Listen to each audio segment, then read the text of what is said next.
The Cincinnati Reds boogeyman, Kyler, continues week after week. We talked about it last week, and we started in a better spot last week, but we said it is so hard for the Reds to get 5 games over 500.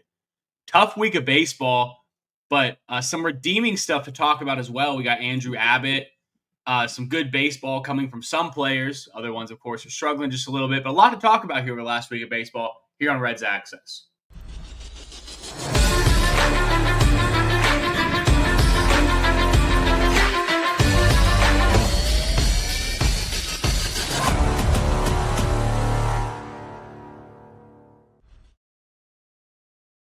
As always, guys, welcome to Reds Access, your weekly Cincinnati Reds talk show, going Reds games, news, and more. Elly De La Cruz is currently hitting against the Miami Marlins as the Reds look to split the series 2-2.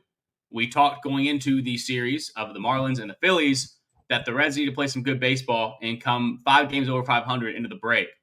Some stuff's been said. Nick Krall said that he wanted to wait and see if the Reds were going to be buyers. I think that negatively affects the team. And there's been some guys on some rough patches, but there's good news, Kyler. Noelvi Marte's back. Andrew Abbott's pitching amazing. Just got selected to the All-Star team. There's a lot to talk about. Yeah, great performance from Abbott last night or 2 nights ago, whatever it was. Great performance, shutout through the 8th. Obviously, you just mentioned the All-Star selection. Abbott also, if you think about it, leads, I think he's 3rd for ERA, but he doesn't have enough innings to qualify. But just an absolute monster this season. Pitching. Did he miss the start of the season? Was that what happened? Yeah, he missed his. Remember, we kind of talked about how we didn't need him right away because there was the opening day. They had that off day, and we could rotate again. And I think he didn't even make his first pitching appearance until it was either late May or June, if I remember correctly. Yeah, I think you're right. He's been every start since, though. He's at 16 starts. He missed 4 because Lodolo is at 20, and I think that's the mark we're at right now is 20 starts for the starting guys. He's at 2.07 ERA, which would be 3rd if he had enough qualifying innings. And he's not far off. I know last time I checked on that, he was like 3 2/3 innings off because he's been going deep into games, which was an issue for Abbott earlier in his career. Yeah. But speaking of going deep into games, really helped the Reds get off the schneid. Really lately, the games we've been winning have been Andrew Abbott games. Abbott, of course, won the only game we took in Philly. Now that was not a good Andrew Abbott game, and that was a game they said he probably was starting to feel the rust a little bit. This is the most he's not been a workhorse, and for the first half of the season, he has really thrown a lot of innings. But Kyler, I mean, he's throwing absolutely incredible baseball, and he came in clutch again yesterday as the Reds look to avoid going back to 500. Yeah. And Andrew Abbott came in, delivered 7 2/3 innings, a 1-run ball, was incredible, and was 1 out away from going to 8 innings, which would have been his 3rd game of the year, 8 innings of shutout baseball, which is incredible. He's really stepped into that role with Green being out as like our, in a sense, fill-in ace is what I'd like to say. But I mean, he's pitching close to Skeen's level right now, and I feel like I'm over the moon, I guess, because we were kind of worried a little bit about Abbott. I said he was crafty at the beginning of the season. He just didn't have anything like crazy, I guess, that stands out. But no, dude, he is taking advantage of his opportunities, and he's lights out this year. I think you get worried that Andrew Abbott is going to be the TJ Friedl of the Reds pitching staff, which is where all the numbers look so good, but he really isn't that good. And then he comes crashing back down to earth. TJ Friedl has a month every season where he is the best hitter on the planet. And he defies every StatCast metric. He pulls the ball at 95 miles an hour and somehow hits 330. You know what I mean? Like, he's that kind of guy. But I don't think Abbott's that guy. I think Abbott's just a pitcher, man. We can say crafty. I think there's guys that are throwers and guys that are pitchers. Is a pretty common thing in baseball to say. He's a pitcher, man. Yeah, I mean, he's locating his fastball, locating his breaking ball. He has a really good sweeper. And he's keeping the Reds in ball games and games they 100% need to win. When is and I haven't seen anything on it, and I just haven't kept up on it. But have you heard anything about Green? When the Yeah, I expectations are actually was going to say if we have a couple positives to talk about, but if we want to talk about a negative, it's that Green was supposed to have his rehab start. I think it was like Thursday, like today. Yeah, AAA, I thought and it was soon. they held him up. They said he had a little tightness, same exact thing, wasn't working out, and so they sent him all the way back to Arizona. I gotta tell you, man, I don't care how explosive his stuff is. He's finally come into his own. First of all, I'm not entirely confident that it is as bad as being made out to be. That if we were playing, okay, I'm gonna use the Bengals analogy here, Tyler. You hear after the season that somebody's playing with a torn labrum all season on football because they Yeah, need a guy on the field. right. We have starting pitching. We have depth of starting pitching. Whoever the guys we got from the Red Sox picked up off waivers in AAA. I don't remember. I have to look up his name here in a second, but he's been killing it too. We have pitching depth right now. That's not the problem. The problem is that Hunter Green's our ace. He's only 25. It's only going to get worse. And if there's any way he can pitch, he needs to be out there pitching, Kyler, in my opinion. He was having an incredible season. And here we are. He's made 11 starts. We're over halfway through the year. We've played 90 games, and he's made 11 starts. Right. I mean, I'm with you, but at the same time, we've kind of talked about the rushing back from injuries, and we kind of saw Steer with that at the beginning of the season. And I don't know if there's something that behind the scenes that maybe they're just not talking about, and he's not comfortable with coming back yet, or Tito sees something, whatever it might be. But I feel like there's got to be a reason why they're delaying that. You know what I mean? And I would hope it's a good reason. But I don't I saw know. on the news today what you're saying. I saw a guy, I think it was on Twitter today, actually made a comment like that. Like, there's something fishy with the Hunter Green injury. It's reminiscent of David Bell injury management. Like, not everything's being said. Well, I kind of felt like that with Louder too. We were kind of just in the dark with Louder. Shut down. I mean, Louder. He's at Arizona, but I don't know if he's actually throwing yet. Yeah. So that's a whole other thing. We have Brandon Williamson at Tommy John, Louder's out, Green's out. Those are three guys that should be in the major league rotation, or at least playing for a major league spot that we've just forgotten about. Wade Miley too. I have no idea what happened with that. I know they said he's weighing retirement options and stuff, but that just totally went off the wayside. But yeah, so we need an update on Hunter Green. But there's a lot of other positives. Guys are performing. Will Benson is finally getting some hard hit balls that are landing. Noelvi Marte comes back, and that's a much needed bat in the lineup. We need a guy like that in the lineup every day, Kyler, because guys like Christian Encarnacion Strand should not be on the major league roster right now. I changed my Twitter page reluctantly because I used to be Christian Encarnacion Slammed, and I remember that. I liked him. And I still like him. I think he has no confidence. They're just running him out there every day because they need him. And now that Noelvi Marte is back and we have a healthy offense outside of Jake Fraley, I think we need to be. I think that Christian Encarnacion Strand we need to consider. There's got to be a guy in AAA, man, that even if he's just a utility player that gets on base, I mean, fine. Because everyone talks about Strand's power, man. It's been irrelevant this year. His power's not been there this year. He's at 21 at bats, a home run. I mean, his power has not been there this year. Yeah, I agree. Gonna have to shift things around, obviously, and we've kind of had this conversation weekly. It feels like of certain players we thought that would perform, and they're like doing the complete opposite almost of historically what they've done in their career.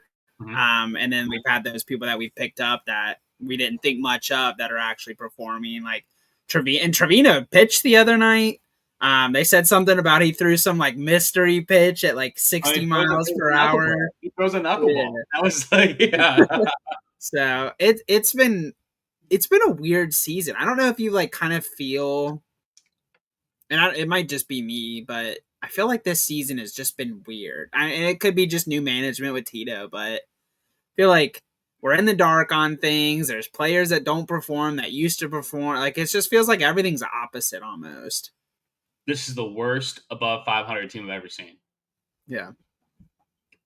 That's just it's a roller coaster. It's hot and cold. We're hot for a week and cold for 2 weeks, and just kind of continues to roll. And I wanted to roll into the trade deadline. And did you see some of the things that were coming out about like trades that I think it was like analyst or whoever said Stephen that Kwan.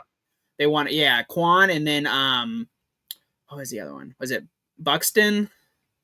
There's someone else I saw too. I saw Byron Buxton, and I saw Marcell Ozuna.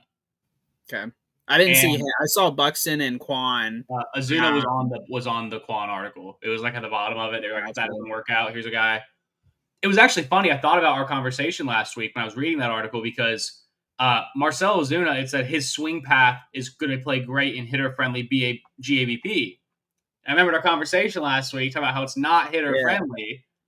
And it is hitter-friendly. It's 109 hitter rating, but it's also pitcher-friendly. It's not what people think it is. They look at that one metric and they don't look at the whole story. Marcell Ozuna, I'm just gonna. Marcell Ozuna cannot take his hands off a woman. He just, yeah. And so you have, or allegedly, so you have it makes sense of baseball. But so Stephen Kwan, he's better TJ Friedl, right? He's a better defender. He's a much better arm. He gets on base more. He's more. He never strikes out. He's like a mix of TJ Friedl and Santiago Espinal. They were actually both good players all the time. Yeah. But just consistent. What would we have to give up to bring somebody like that in is the question, right? And so I saw the haul, and I have to look it up unless you have it there. What they were asking for the haul was pretty significant, Kyler.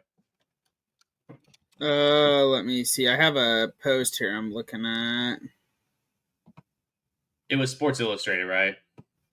The one I saw was ESPN. I don't see what they were asking. Hold on. Yeah. I don't see on the article that I took a screenshot of. Yeah, there is Sports Illustrated. I just pulled it up right here. I can see what they said. I don't think it shows anybody to trade for. But, man, here's the thing. I know for Buxton, it was Louder. I can't remember. It was two other people. It was Louder and two others. Which I was actually not against. Louder, Chase Petty. It was Hector Rodriguez. It was Louder, Petty, Hector Rodriguez, and another hitting prospect. And I got to tell you, the red psyop works, man. The red psyop works. Oh, we got the prospects. Because I'm like, I don't want to get rid of these guys. They're top 5 prospects or top 10 prospects. But we have a team full of top 10 prospects right now on the Major League roster, and we're a 500 ball club. Right. You can't always, and I feel like we talked about it a couple weeks ago, like you can only hold on to so many prospects and they pan out and they don't pan out. And I feel like we need people now. We need people to compete now. We can't keep waiting on people that are ETA for 2027 or 28. Like we want to win now. The package I saw, actually, Kyler, was not just for, I saw a potential package that was Stephen Kwan and Emmanuel Clase. So it was, of course, the electric 101 mile an hour throwing reliever for the Guardians, and then Kwan. And you're right, we need guys now. I'm happy to guys like Sal Stewart, who we've talked about a lot, tearing up the minor leagues. Guys like Hector Rodriguez tearing up the minor leagues. Even Kyler, guys like Nick Lodolo, that we have Andrew Abbott. If we had a healthy rotation, I mean, the rotation is not the problem this year. And if you can actually think that way, and you can bring a guy on that, if I can trade Lodolo for a major league average platoon bat, take your major league average pitcher, and he's better than that, by the way. Lodolo will be he will be a plus major league pitcher. At some point, he develops that point. He will be a plus major league pitcher. Plus. I'm not sure, but he'll be there.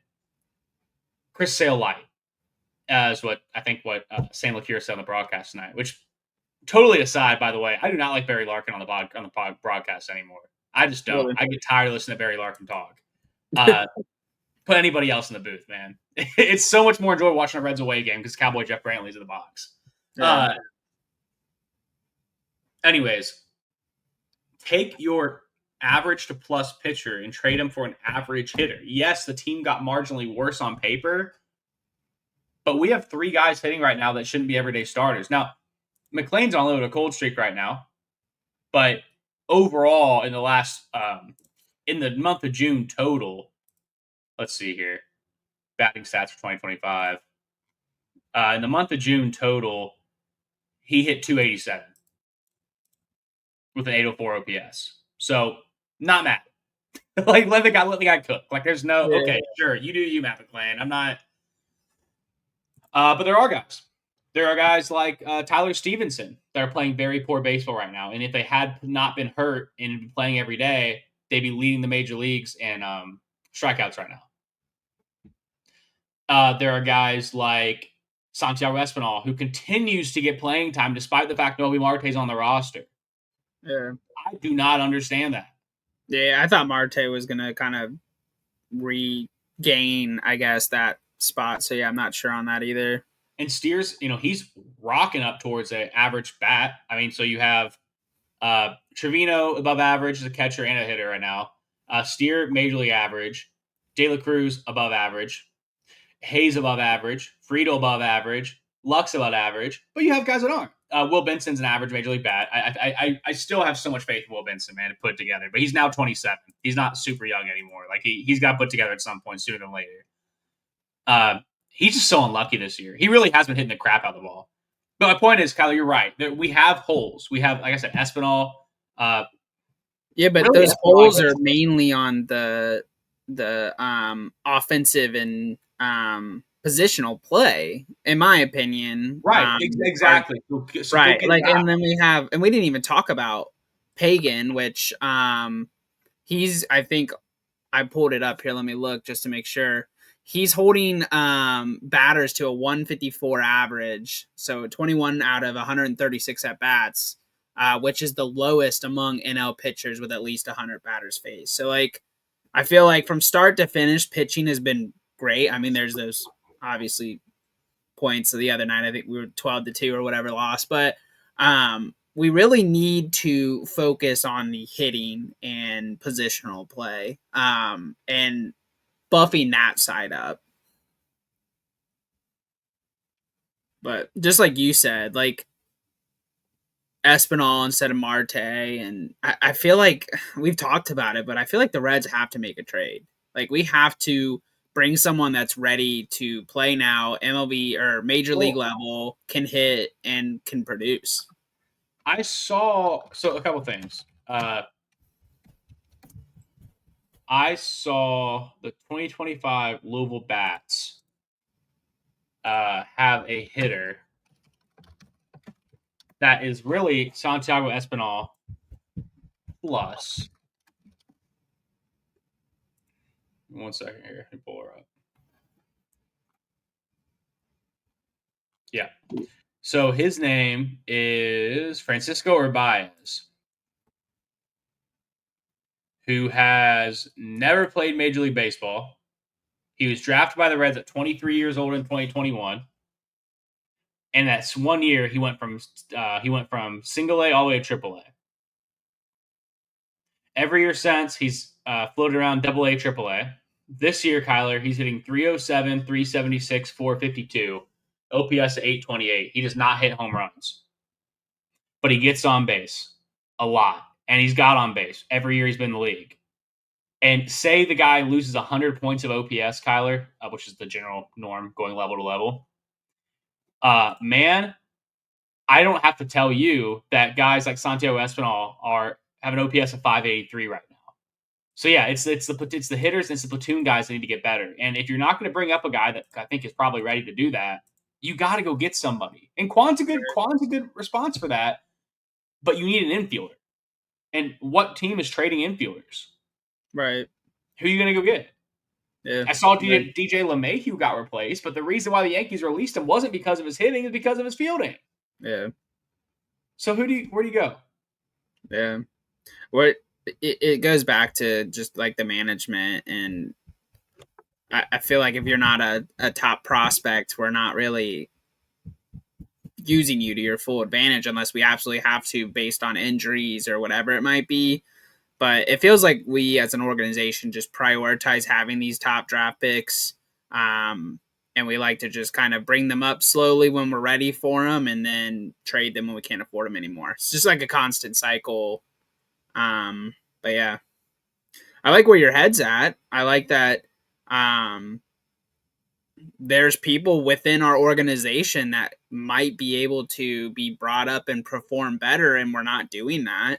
But I don't know. I just think management's always going to be the same, and just expect us to continue to hoard draft picks and top prospects and slowly bring them up and then trade them away when we can't afford them. You know who'd be a good guy to bring in, Kyler, and be a good guy to put in the utility role? Who? I was thinking the other day, I totally forgot about this. I would love to see the Reds bring in a guy like a real hard-throwing left-handed relievers who they're missing, and a real slugging right-handed bat that hits the crap out of lefties. And I just think it'd be the Cinderella story, Kyler, to bring back Aroldis Chapman and Eugenio Suarez, both of which are on the trade block. I've always had a soft spot for Chapman. It would take giving up top prospects to bring both of them back. And you're talking about bringing back a 34-year-old third baseman and a 37-year-old reliever. But if you're making a run, you need those guys. Let Suarez come in and be the Scott Rowland on this team. Yeah. Let him be the Scott Rowland, dude. Let him come in and make Marte, make him DH when he's not playing in the field. Yeah. Or Suarez it helps also with like competition, like make Marte compete. You know what I mean? Like Marte's hitting well. But he's got a terrible glove as of right now. Or if you make Suarez be DH, whatever you do, dude, bring the guy back, get some good vibes to the clubhouse, and make a run. Go make a run. Yeah. Bring fans to the stands. They were packed out last week when they were home because they were winning. And then now this week, it's like half empty. You'll have to let us know how Saturday goes. I will. If we lose to the Rockies, I'm pretty disappointed, Kyler, for being honest with you. Just throw in the towel. But we've had a couple disappointing games the last week, but I'm not going to get into that. We've already slightly covered that, but yeah, I would think, man, at this point, yeah, I think we've covered all that. I guess the last thing I want to touch on, and we talked about, was the news around MLB over the last couple of days that it is sounding more and more likely, Kyler, that there will be a strike in 2027, just 35 years or so after the last strike the MLB had, where almost, it's about how it almost killed baseball sort of deal, Yeah. But if I'm a fan of baseball right now, Kyler, I think I'm probably on the ownership side on this one, man. Because unless you're a fan of the Dodgers or the Yankees, I mean, you see it. You see it in play. Yeah. You can't compete. They need a salary cap. No, I agree. And I like the idea of a salary floor. So how we kind of, I think it was last week, we're discussing that. Like if you set that floor, you make owners spend that amount of money. I think there's different ways to do it. I was thinking about that before we talked about it. I think you could have a salary floor, or you could just do revenue sharing from team to team, like how the NFL does it. And you have a cap in that they're making so much money over what they're actually making themselves that they can pay the salary cap. Right. There's no reason why they're not at the salary cap. Right. No, and I agree. And I honestly, if you want to see something similar to the NFL, which I mean, there's those outliers like the Kansas City Chiefs winning multiple years in a row and stuff like that. But typically in an NFL season, honestly, it's anyone's game. You know what I mean? Like anyone can win a Super Bowl. I mean, there's teams that are favored and there's teams that are not. But when you have a salary cap clause, like everyone has the same amount of funds, and they have to build the best team with those funds. So you eliminate the Yankees and Dodgers of the world where they can just go blow money and bring every all-star possible, which we kind of talked about like the Dodgers last week with like the all-stars and stuff like that, like fan voting. You eliminate a lot of that where like teams can't just go stack and whoever spends more money is going to probably win a championship over and over and over. So I do like the idea of a salary floor. I just have to see how they would implement that, what it would look like. Would it make the Reds more competitive? Would they spend more money? Like what does that all entail? And yeah, I don't know. I like the idea, just how do you incorporate that and it doesn't ruin the game. So Yeah, I think, man, that like for me personally, the Reds are going to be forced to spend that money if they're going to spend it. But I think that you're going to have guys. Well, okay, here's the deal. In the NFL, there's a lot of other leagues in the NFL, in the United States, that like could compete if the NFL really screwed up with their players. like the XFL and stuff like that. There's no league like that for baseball. Big stars of the MLB aren't going to go to Japan just because of a salary cap. They'll still make way more here. Right. When they say we'll sit out for how long? Right.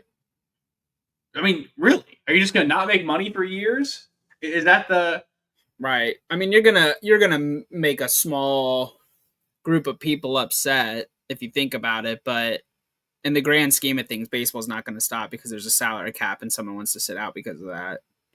100%. You're just hurting yourself at that point. Yeah, I think, like you said, you're hurting yourself. And I think in the 90s, it was all pro player and the owners are terrible. Kyle, I think that's really changed now. Yeah, I agree. But there really wasn't too much news to talk other than that. Like I said, we have some good baseball playing. Reds are up 6-0 right now against Miami, going in bottom 7. Lodolo pitched a great game. Steer home run.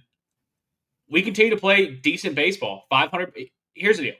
You play 5 game over 500 baseball the whole season.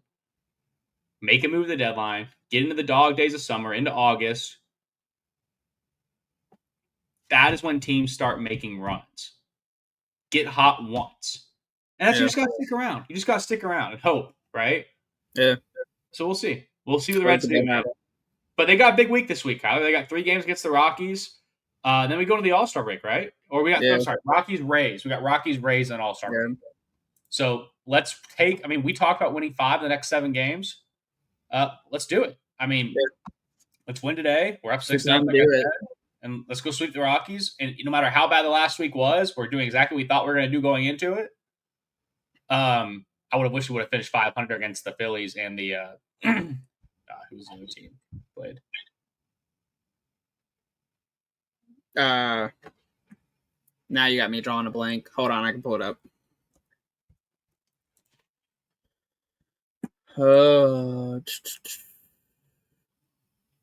Phillies, Sox.